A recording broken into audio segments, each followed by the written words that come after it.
Hello everyone, my name is PrimaDiva, and you want to know what I'm really excited for? Exploring the Isle of Armor in the upcoming DLC of Pokemon Sword and Shield in June! I am super stoked. Of course, since we're on an island separated from the mainland of Galar, this brings many interesting and unique forms of already known Pokemon. You see, because in the real world, when a species is isolated on an island, it has more of a chance to experiment with evolution rather than its mainland counterpart. There's less pressure to become the fastest, smartest, or strongest species around, and there's more wiggle room to, let's say, become tiny mammoths or giant rabbits. This is called Foster's Rule, and it states that a species can get smaller or bigger due to the available resources in their environment.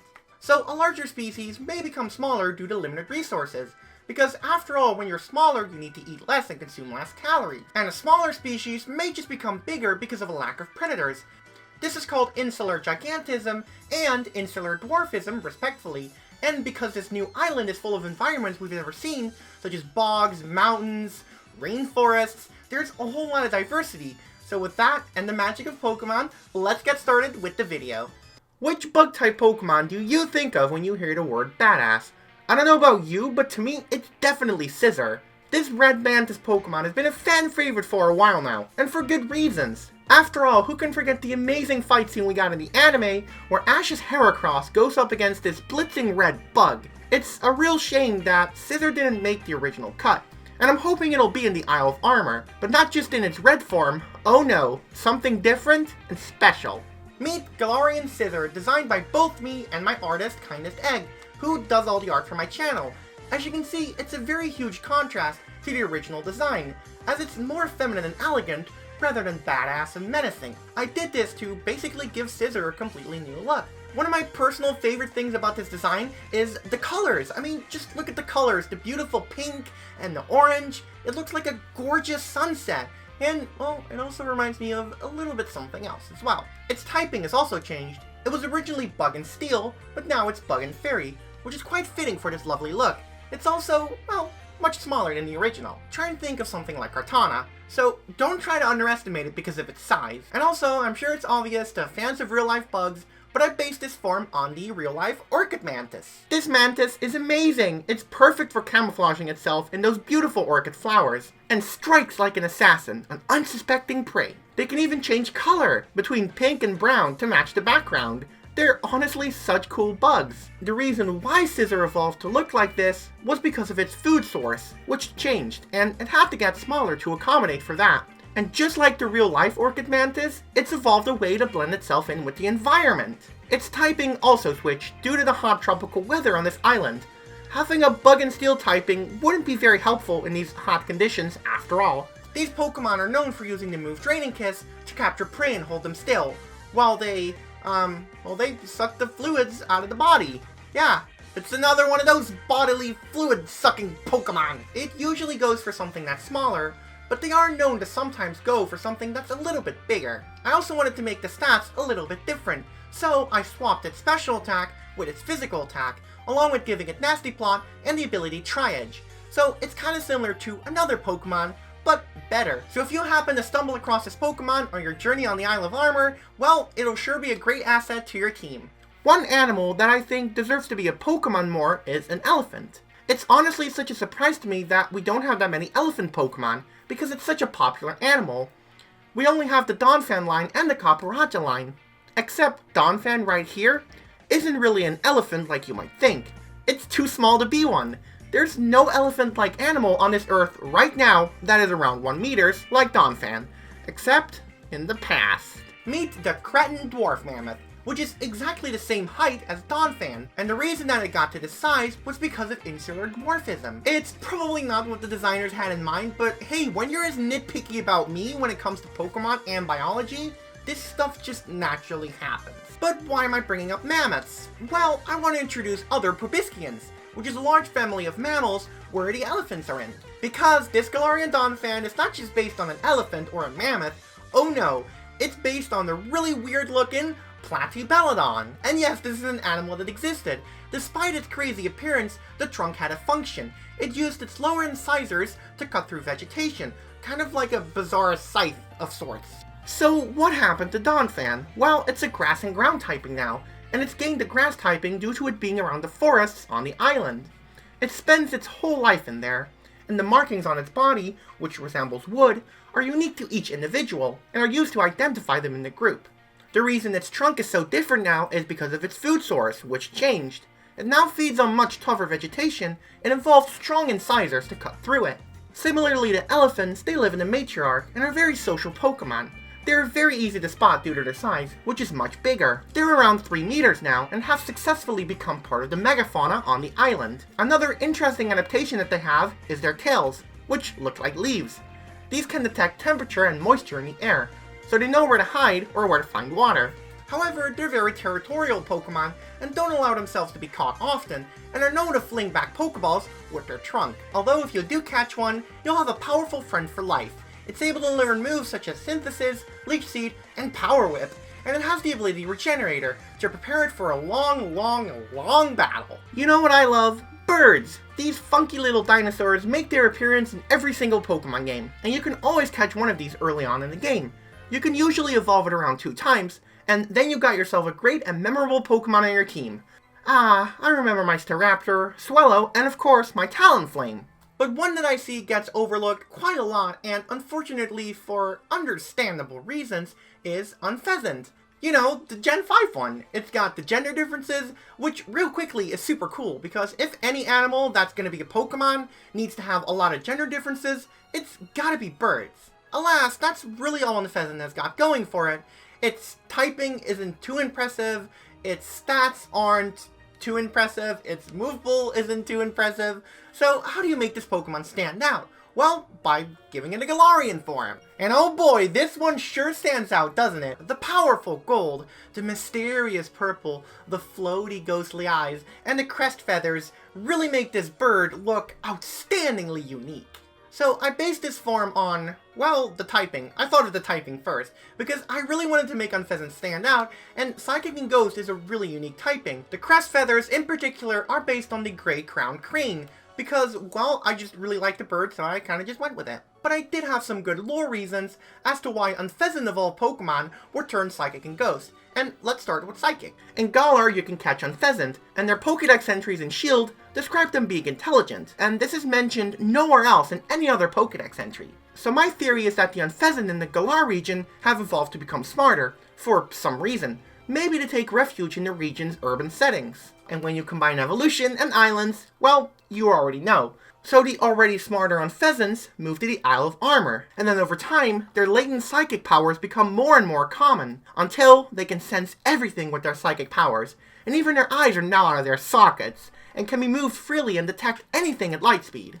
Their ghost typing is due to them becoming nocturnal, and possessing a lot of traits like their tail feathers that resemble eyes, and their overall bizarre intimidating appearance, which all evolved for self-defense. In fact, their appearance is the way it is because of their unique typing. They are a perfect mix of the mysterious psychic type combined with the intimidating ghost type, and they use both to thrive in the island's ecosystem. Despite their drastic change, however, they're still around the same size, being 1.2 meters. These Pokemon are rare to spot, and there's actually a myth surrounding the island that they are the deceased spirits of flying-type Pokemon, and that any trainer who catches these Pokemon is cursed for life. This, of course, isn't true. These Unfezant are very well trusted and highly social creatures, and will do anything to protect their trainer from harm. On top of that, they got some new cool moves as well, such as Will-O-Wisp, Shadow Sneak, and Trick Room, and they even have a new ability called Dazzle, which works like Intimidate, but it's possible that it could confuse the opponent. Since Sinnoh remakes may be coming soon, I think it's interesting to reflect on the many evolutions of older Pokemon we got in Gen 4. Togekiss, Electivire, Magnezone, Roserade, and so much more. This gen was truly a treasure trove of evolutions. One of my favorites, however, would have to be Gliscor. Gligar was a really unique Pokemon in the Johto region, so I was really surprised when it gained an even more badass evolution in the Sinnoh region. It's a hard to forget Pokemon after all, even harder to forget if you've played the Gen 5 metagame, because that Toxic Stall, ooh, that stinks, ooh, that's, ugh. But I think it deserves a little bit of extra love. So how do you do that? Well, you give it a Galarian form, of course. Instead of flying and ground, it is now a water and steel Pokemon.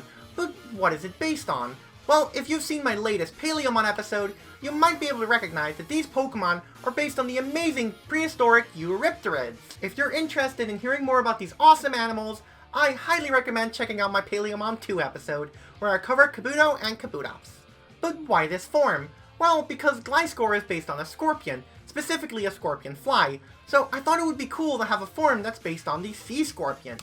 And on top of that, I also love prehistoric animals, which really shouldn't be much of a surprise to anyone who knows about this channel. Its exoskeleton is extremely tough. If you think that you can take this thing down easily, you're wrong. It uses its sharp, thin claws to snap prey in half, and uses its ears for detecting sounds and vibrations in the water. Its wing-like structure has evolved to become an even harder type of steel than the rest of its body, so if it's threatened, it can hide under it like a tent.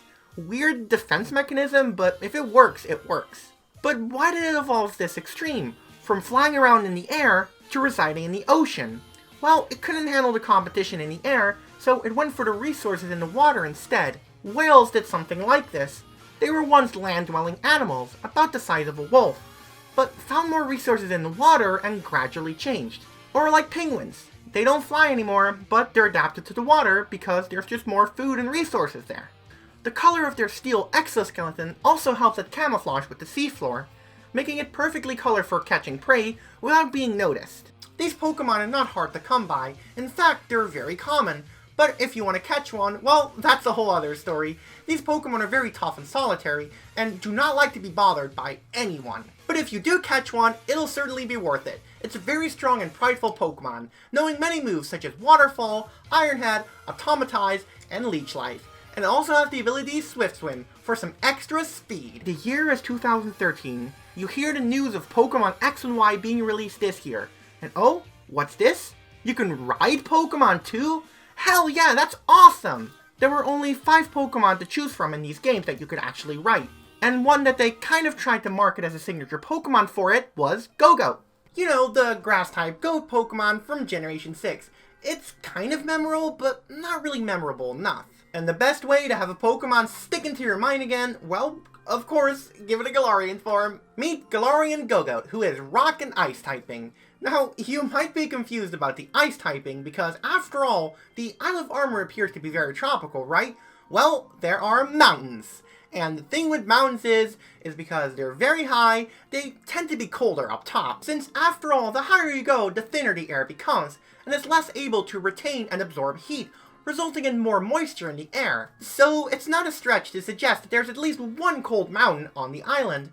After all, if you look at the map and the screenshots, we can see a dozen mountains here and there. So it's not, again, not a stretch that Galarian Gogoat could actually fit on this island, and it being a rock-ice type. Look, I just really like the design, okay? And I had to make a justification why this Pokemon could live on this island. After all, Alola and Hoenn, which are both tropical regions, have cold places. So, now that my justification is out of the way, how did Gogoat do this? Well, you know about mountain goats? That's basically what happened.